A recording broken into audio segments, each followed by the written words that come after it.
the two reds in the middle on the bottom right, the blue going to the bottom left, both grounds going to the top two pins. You can see that this is running. Not all of those arc lights are hooked up. So it has the wiring harness.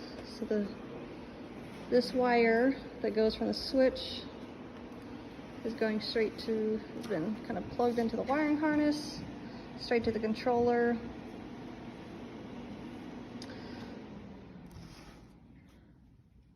Here's your relay, your fuse, and then it just turned on. So it's not a bus bar, but it's just a power supply.